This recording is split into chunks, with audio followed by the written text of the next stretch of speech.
Hi friends, நான் Malini. Welcome to cook with Malini. நம்ம இன்னைக்கு ரொம்பவே டேஸ்டியான தள்ளுவண்டி கடை தக்காளி வெங்காய சட்னி தாங்க பார்க்க போறோம். இது தள்ளுவண்டி கடைக்கார அண்ணா கிட்ட கேட்டு செஞ்ச ரெசிபி செம்ம பெர்ஃபெக்ட்டா வந்திருக்குங்க. எப்படி செய்யறதுன்னு இப்ப பார்க்கலாங்க. கடாயில ஒரு டேபிள் ஸ்பூன் ஆயில் ஆட் பண்ணிக்கலாம். ஒரு டேபிள் ஸ்பூன் உளுத்தம்பருப்பு சேர்த்துக்கலாம். 2 டீஸ்பூன் கடலைப்பருப்பு சேர்த்துக்கலாம். உளுத்தம்பருப்பு தான் அதிகமா இருக்கணும். நல்லா ஃப்ரை பண்ணிக்கலாங்க. உளுத்தம்பருப்பும் கடலைப்பருப்பும் நல்லா செவந்து வர அளவுக்கு ஃப்ரை பண்ணிக்கலாம். பாருங்க, உளுந்தப்பருப்பும் கடலைப்பருப்பும் நல்லா இந்த அளவுக்கு செவந்ததுக்கு அப்புறம் இதோடவே 3 வரமிளகா, 3 காஷ்மீரி மிளகா சேர்த்துக்கலாங்க. இப்போ காரத்துக்கு தகுந்த மாதிரி நீங்க மிளகா ஆட் பண்ணிக்கோங்க. ஒரு கை அளவு சின்ன வெங்காயம் சேர்த்துக்கலாம். ஒரு கட்டி பூண்டு சேர்த்துக்கலாம். ஒரு 10ல இருந்து 12 பூண்டு சேர்த்திருக்கேன். நல்லா மிக்ஸ் பண்ணிக்கலாம். வெங்காயம் நல்லா டிரான்ஸ்பரண்ட் ஆகுற அளவுக்கு வதக்கிக்கலாங்க. இப்ப பாருங்க, வெங்காயம் நல்லா இந்த அளவுக்கு வதங்கினதுக்கு அப்புறம் இதோடவே 4 தக்காளி பழத்தை கட் பண்ணி சேர்த்துக்கலாம். மீடியம் சைஸ்ல இருக்கிற தக்காளி சேர்த்திருக்கேன். ஒரு கை புதினா சேர்த்துக்கலாம். நல்ல வாசமா இருக்கும். புதினா கம்மியா தான் சேர்க்கணும். நம்ம அந்த பிளேவருக்காக தான் ஆட் பண்றோம்.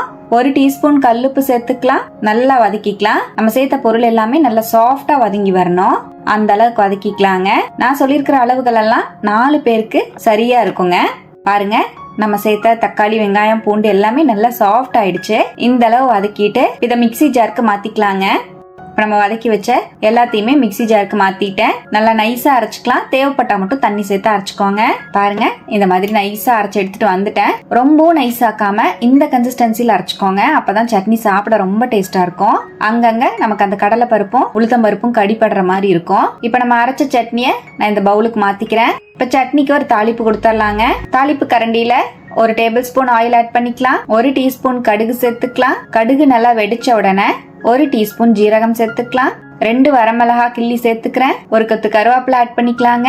அவ்வளவுதான். நம்ம தாளிப்பை சட்னியோடவே சேர்த்துக்கலாம். உங்களுக்கு வேணும்னா கொஞ்சம் தண்ணி சேர்த்து தண்ணி மாதிரி கூட நீங்க சட்னி ரெடி பண்ணிக்கலாங்க. நான் கெட்டியாவே செஞ்சிருக்கேன். நல்லா கலந்துக்கலாம். அவ்வளவுதான். ரொம்பவே டேஸ்டியான தள்ளுவண்டி கடை தக்காளி வெங்காய சட்னி சூப்பரா ரெடிங்க. நல்லா பஞ்சு போல இட்லியோ இல்ல மொறு மொறுன்னு தோசையோ, மெத்துன்னு பணியாரமோ, இது போல தள்ளுவண்டி கடை தக்காளி வெங்காய சட்னியை செஞ்சு பாருங்க. அல்டிமேட்டான டேஸ்ட்ல இருக்கும். கண்டிப்பா இதே போல நீங்களும் இந்த தள்ளுவண்டி கடை தக்காளி வெங்காய சட்னியை ட்ரை பண்ணிட்டு எப்படி வந்ததுன்னு கமெண்ட்ல மறக்காம என் கூட ஷேர் பண்ணுங்க. நம்ம சேனலுக்கு இப்பதான் ஃபர்ஸ்ட் டைம் வந்திருக்கீங்கன்னா சப்ஸ்கிரைப் பண்ணி பக்கத்துல இருக்கிற பெல் ஐகானை பிரஸ் பண்ணுங்க. லைக் பண்ணுங்க. ஃப்ரெண்ட்ஸ் அண்ட் ஃபேமிலியோட ஷேர் பண்ண மறக்காதீங்க ஃப்ரெண்ட்ஸ். தேங்க்யூ.